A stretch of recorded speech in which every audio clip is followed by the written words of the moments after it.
ಅಲ್ಲ ಇದೆ ಈಗ ಇದ್ದವರ ನಾವೇನು ಕಡಿಮೆ ಮಾಡಿಲ್ಲ ಅಲ್ಲ, ಯಾರು ಇದ್ದಾರೆ ಅವ್ರನ್ನೇನು ನಾವೇನು ಕಡಿಮೆ ಮಾಡ್ಕೊಂಡಿಲ್ಲ. ಆ ಸಂಖ್ಯೆ ಹಾಗೆ ಇದೆ. ಅವ್ರನ್ನ ಇನ್ನೂ ಅಡಿಷನಲ್ ಆಗಿ ಬೇಕು ಅಂತ ಅವ್ರ ರಿಕ್ವೈರ್ಮೆಂಟ್ ಕೂಡ ಇದೆ. ಅವ್ರನ್ನ ಅವೆಲ್ಲ ಈಗ ರೆಕ್ರೂಟ್ ಮಾಡಿದ್ರೆ ಕನಿಷ್ಠ 1 ವರ್ಷ ಆದ್ರೂ ಬೇಕು ಟ್ರೈನಿಂಗ್ ಮಾಡ್ಕೊಳ್ಳೋದಕ್ಕೆ. ಆ ಪ್ರೋಸೆಸ್ ಕಂಟಿನ್ಯೂಸ್ ಆಗಿ ನಡೀತಾ ಇರುತ್ತೆ. ಅಲ್ಲ, ಗವರ್ಮೆಂಟ್ ಆಫ್ ಇಂಡಿಯಾದಿಂದ ನಮ್ಗೆ ಅಡ್ವೈಸರಿ ಬಂದಿತ್ತು.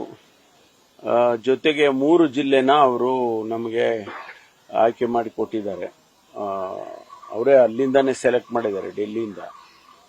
ಆ 3 ಜಿಲ್ಲೆಯಲ್ಲಿ ಇದು ಮಾಕ್ ಡ್ರಿಲ್ ಎಲ್ಲ ಮಾಡಿ ಆಗಿ ಅಂತೇಳಿ ಅದಕ್ಕೆ ಒಂದು ಫಾರ್ಮ್ಯಾಟ್ ಕೂಡ ಇದೆ.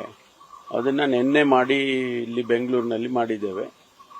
ಇವತ್ತು ನಾಳೆ ನಾಡಿದ್ದು ಎಲ್ಲ ಬೇರೆ ಬೇರೆ ಕಡೆಯಲ್ಲೂ ಕೂಡ ಆಗುತ್ತೆ. ಅಡಿಷನಲ್ ಆಗಿ ನಾವು ಮೈಸೂರನ್ನು ಕೂಡ ಆಯ್ಕೆ ಮಾಡ್ಕೊಂಡಿದ್ದೇವೆ.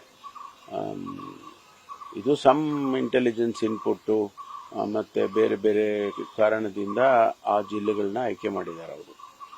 ನಾವು ಎಲ್ಲ ಜಿಲ್ಲೆಗಳಿಗೂ ಕೂಡ ಸೆನ್ಸಿಟೈಸ್ ಮಾಡಿದ್ದೀವಿ, ಎಲ್ಲ SP ಗಳಿಗೂ ಕೂಡ ಬಹಳ ಸೀರಿಯಸ್ ಆಗಿ ತಿಳಿಸಿದ್ದೀವಿ. ಅದು ಅವರು ಮಾಡ್ಕೊಳ್ತಾರೆ, ತಯಾರಿ ಮಾಡ್ಕೊಳ್ತಾರೆ.